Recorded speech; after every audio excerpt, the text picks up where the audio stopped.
జై శ్రీమన్నారాయణ. అస్మద్గురుభ్యో నమః. శశ్వత్స్వరూపమహసైవ నిపీతభేద మోహాయ బోధదిషణాయ నమః పరస్మై.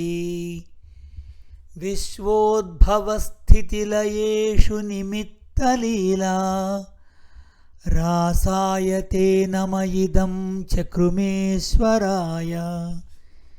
జ్ఞానముకు అధిష్టానమగు నీవు నీ స్వరూపముకు చైతన్యం యొక్క మహిమ చేతనే మానవులలోని భేదభ్రమను శాశ్వతముగా త్రోసిపుచ్చదవు. జగత్తు యొక్క సృష్టిస్థిత ప్రళయములకు నిమిత్తమగు నీ మాయాశక్తి యొక్క విలాసము నీ క్రీడయే. నీవే జగన్నాథుడవు, పరమేశ్వరుడవు. ఇదిగో నీకు పలు పర్యాయములు నమస్కరించుతున్నాను.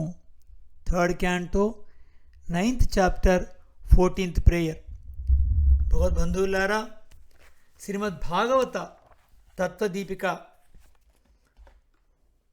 ప్రథమ స్కందం 24వ ఎపిసోడ్ పాడ్కాస్ట్లోకి స్వాగతం. ఇంత క్రితం పాడ్కాస్ట్లో ద్వారక నుంచి తిరిగి వచ్చినటువంటి అర్జునుని యొక్క ముఖ కవళికలను చూసి తనను ధర్మరాజు అనేక ప్రశ్నలతో కుశల ప్రశ్నలు అడిగాడు. దాని తర్వాత ఆయన జవాబేమిస్తున్నాడో ఈ పాడ్కాస్ట్ మనం తెలుసుకుందాం.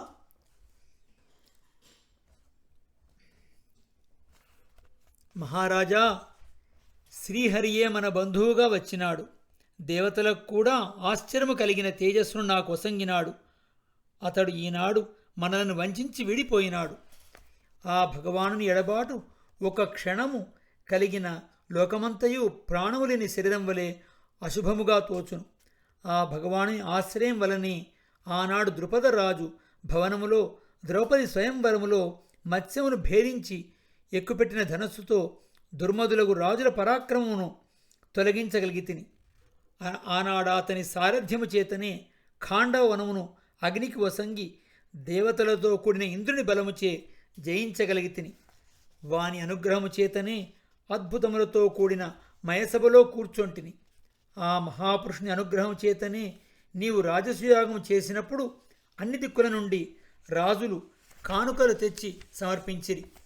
సోదరుడు భీముడు ఆ కృష్ణుని కృపచేతనే జరాసంధుని చంపగలిగినాడు. అతడు బంధించిన ఎందరో రాజులను విడిచినాడు. యజ్ఞమునకు ధనము తేగలిగినాడు. ఆనాడు సభలో రాజసూయావ బృదమున అభిషేకముచే పవిత్రమైన ద్రౌపది కొప్పును ఆ ధూర్తులకు కౌరవులు పట్టి ఈడవగా వారి భార్యలు జుత్తు విప్పుకొని ఏడ్చునట్లే వారందరినీ చంపగలిగినాను. ఆనాడు అరణ్యములో దుర్యోధనుడు ప్రేరణ చేసి దూర్వాసుని పంపగా ఆ మునిమలన వచ్చిన ఆపదను అందరము తినిన తర్వాత మిగిలిన ఒక కూరాకును తిని కొన్ని వేల మంది బ్రాహ్మణులు భుజించిన తృప్తిని చెంది దూర్వాసాది మునులకు ఆకలి లేకుండా చేసినాడు. ఆ భగవానుని తేజస్సు చేతనే పరమశివుని మెప్పించి పాశుపతాస్త్రమును పొందగలిగితిని. వాని కటాక్షముచే ఈ శరీరముతోనే దేవలోకమునకేగి ఇంద్రుని అర్ధాసమున కూర్చుండగలిగితిని. ఆనాడు ఇంద్రలోకములో నుండగా నివాత కవచులను రాక్షసులను చంప దేవతలను శరణు పొందిరి. వారికి నేను సాయము నడిచజాలిద్దని. ఆ భగవానుడు బంధువుగా నిలిచి అంతులేని కౌరవ సముద్రమును నేను ఒక్కడినే రథముతో దాటినట్టు చేసినాడు. శత్రువుల నుండి అనర్ఘమగు మణులను ధనమును తేగలిగితిని. నా రథమున సారథిగా నిలిచి భీష్ముడు, ద్రోణుడు, కర్ణుడు మొదలగు మహాయోధుల నుండి నిండిన కౌరవ సైన్యమును, మనస్సులను, ఆయుష్యులను తన చూపుతో హరించినాడు. ఆ మహాయోధులకు ద్రోణుడు మొదలగు వారు ప్రయోగించిన అస్త్రములను నాకు అంటకుండా ఆనాడు హిరణ్యకశిపుని అస్త్రఘాతముల నుండి ప్రహ్లాదుని కాపాడినట్లు కాపాడినాడు. ఆనాడు యుద్ధభూమిలో సర్వనియంతయగు భగవానుడు నాకు సారథ్యమును చేసి గుర్రములు నేనును అలసి నేలపై నిలిచిన నాడు కూడా శత్రువులు ప్రయోగించి బాణములు నాకు తలగకుండా కాపాడినాడు. అంతేకాదు, వారు మతి చెడి నాపై బాణములు వేయుట మరిచినారు. మధురము మందహాసముతో చమత్కార వచనములతో పార్థ, అర్జున, మిత్రమా అని నన్ను పిలిచిన పిలుపులు ఇప్పటికీ కలచి చెందించుచున్నవి. శయనించున్నప్పుడు కూర్చుండునప్పుడు భుజించున్నప్పుడు నన్ను ఏవో ఎకశక్కములు ఆడుచు నేను సత్యవాక్యమును పాలించువాడునని పరిహాసము చేయుచుండెడివాడు. నేను అవివేకముతో ఏమి అన్నను మిత్రుని తప్పులను మిత్రుని వలె, కుమారుని తప్పులు తండ్రి వలె సహించుండెడివాడు. నేను చేయి వ్యాపారములన్నయూ అతడు చేసినవిగా సాగుటచే ఇంతకాలము సాగినవి. నేడు నా మిత్రుడగు పురుషోత్తముడు నన్ను వీడగనే అతని భార్యలను రక్షించుటకు తోడుగా వచ్చిన నన్ను గోపాలకులు ఓడించినారు. అదే ధనస్సు, అవే బాణములు, అదే రథము, అవే గుర్రములు. నేను రతికుడనే గాని స్వామి నన్ను వీడగనే ఇవన్నీ భస్మములో హోమము చేసినట్లు, ఊషర క్షేత్రములో విత్తనములు నాటినట్లు వ్యర్థములైనవి. రాజా, నీవు ఎవరిని గురించి క్షేమం అడిగితివో వారందరిలో 4-5 మాత్రమే మిగిలి ఉన్నారు. మిగిలిన వారందరూ బ్రాహ్మణ శాపముచే మోహమునందిన వారై మద్యమును త్రాగి ఒకరినొకరు చంపుకొని చనిపోయినారు. అది అంతయు శ్రీకృష్ణుని సంకల్పమే. ప్రాణులు ఒకరినొకరు పుట్టించుట, ఒకరినొకరు చంపుకొనుట వాని విచిత్రమైన లీల. జలచరములు బలము గలవి. బలము లేని వారిని చంపి తినున్నట్లు బలము గలవారు బలము లేని వారిని చంపినారు. ఈ విధముగా భూభారమంతనూ తొలగించుటకై యాదవుల చేతనే అంతమొందించినాడు. మన మిత్రుడు గోవిందుడు పలికిన మాటలు మానసిక పరితాపమును చల్లార్చును. ఆ మాటలు ఇప్పుడు నా మనసును కొల్లగొట్టుకొని పోచున్నవి.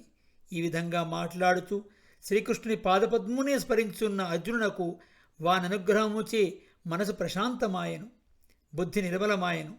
ఆనాడు యుద్ధభూమిలో భగవానుడు ఉపదేశించిన జ్ఞానము ఇంతకాలము కాలముచే కర్మచే కప్పబడినది. అది ఇప్పుడు ఒక్కసారి మనసున భాసించెను. భగవానుడు గీతలో ఉపదేశించిన యథార్థ జ్ఞానము అర్జునుడు కలిగెను. ఈ శరీరమే ఆత్మనడి భావము తొలగెను. ఆత్మస్వరూపము స్పష్టముగా గోచరించెను. సత్వరజస్తమోగుణముల ప్రభావము అణుగుటచే దేహములో నున్నను శోకం లేని వాడాయను. ధర్మరాజు భగవానుడు యదుకులమును అంతమొందించి తాను కూడా ఈ లోకమును వీడి వెళ్ళనని, తాను కూడా నిరతిశయ సుఖరూపముకు లోకమునకు బయలుదేరవలని సంకల్పించెను. కుంతీదేవి కూడా యదుకుల నాశనమును శ్రీకృష్ణ నిర్యాణమును విని అనన్య ప్రయోజనము భక్తితో భగవానుని యందే మనస్సు నిలిపి ఈ సంసారము నుండి విరక్తురాలాయను. ఏ శరీరముతో ఈ భూభారము తొలగించినాడో ఆ శరీరముతోనే తన శరీరమును కూడా చాలించుకొనినాడు. కాలిలో ముళ్ళు గుచ్చుకొనినప్పుడు వేరొక ముళ్ళుతో ఆ ముళ్ళును తీసినట్లు శరీర సంబంధముచే దుఃఖించున్న లోకులు శోకమును తాను శరీర సంబంధమును కల్పించుకొని తన శరీరముచే తొలగించినాడు. ముళ్ళును తీసిన తరువాత ముళ్ళును పారవేసినట్లు తన శరీరమును వదిలినాడు. మత్స్యాది రూపమును ధరించి భగవానుడు నటుడు అనేక వేషములు వేసి వాటిని ఆ ప్రయోజనము నెరవేరగని వదిలినట్లు వదిలినాడు. ఏనాడు భగవానుడు లోకములో అందరి చేతను వినదగిన తన కథలను ఈ లోకములో వదలి తాను ఈ లోకమును వీడినాడో ఆనాడే కలి ఈ భూమియందు ప్రవేశించెను. యుధిష్ఠిరుడు తన పట్టణములో, రాష్ట్రములో, గృహములో, తన శరీరములో, సర్వజనుల దేహములలో, సర్వజనులలో కలి ప్రవేశించి లోభము మొదలగు అధార్మిక గుణములను కలిగించుటను గుర్తించి తాను కూడా ఈ లోకమును వీడి వెళ్ళుటకు నిర్ణయించుకొనెను. తర్వాత ధర్మరాజు గుణములతో తనకు సమానుడు, వినయం కలవాడు, పౌత్రునకు పరీక్షిత్తును సామ్రాజ్యమున పట్టాభిషక్తుని చేసెను. మధురలో వ్రజుడను పేరు గల యాదవ కుమారుని రాజుగా పట్టాభిషేకం చేసెను. తర్వాత ప్రజాత్యేష్టిని చేసి తానింతకాలము సేవించిన అగ్నులను తనయందు చేర్చుకొనెను. తాను ధరించు పట్టుబట్టలను, ఆభరణం అన్నింటినీ విడిచి, మమతాహంకారములను విడిచి సమస్త బంధువులను వీడిన వాడాయను.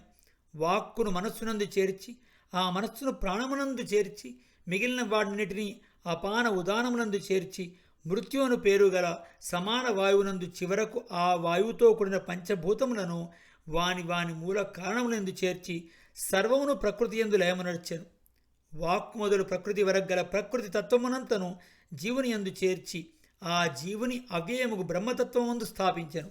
ఈ విధంగా సర్వలయమునకు హోమము చేసి ఒక చెరిగిన బట్టను దాల్చి ఆహారము మాని మౌని అయి జుత్తు విప్పుకొని జడుని వలె, ఉన్మత్తుని వలె, దైవము పట్టిన వాని వలె, దేనియందు కోరిక లేనివాడై, చెవిటి వాని వలె దేనిని వినక ఇంతకుముందు పూర్వులందరూ వెడలిన మార్గమును అనుసరించి ఉత్తర దిక్కునకు నడవసాగెను. మనసులో పరబ్రహ్మమనే ధ్యానము చేయుచు వెనకకు రాని చోటికి పయనమై వెళ్ళెను. సోదరులందరూ అతనిని అనుసరించి పోసాగిరి. అధర్మము మిత్రుడుగా కల కలి భూమి యందు ప్రవేశించెను. ప్రజలందరూ కలికి వశులైరి. ధర్మరాజాదులు దేహమునందు దేహానుబంధములందు మమకారమును వీడి భగవానుని చరణాంబుజమునే ధ్యానించుచు భక్తితో పరిశుద్ధమైన బుద్ధితో కల్మషరహితులై మహాపురుషులు పొందడి ముక్తిని పొందిరి. ప్రకృతి సంబంధము వీడి నారాయణ పాదపద్మములలో మనసు నిలిపి విదురుడు కూడా కొంతకాలము ప్రభాస తీర్థముల పాండవుల మరణమును విని భగవానుని స్మరించుచు తన దేహము వీడి యమునిలో చేరెను. ద్రౌపది కూడా తన భర్తలు ముక్తసంగులై ఈ లోకమును వీడి వెళ్ళిన వార్త విని భగవానుడు వాసుదేవునే మనసును ఎడతేక స్మరించుచు జగమును వీడి వాసుదేవుని చేరెను. ఈ విధంగా భగవాను ప్రయాణము భగవత్ప్రియులకు పాండుసుతుల మహాప్రస్థానమును వినిన వారికి భగవాను భక్తి కలిగి సిద్ధి లభించును. తర్వాత భాగమును మరొక పాడ్కాస్ట్లో విందాం. జై శ్రీమన్నారాయణ.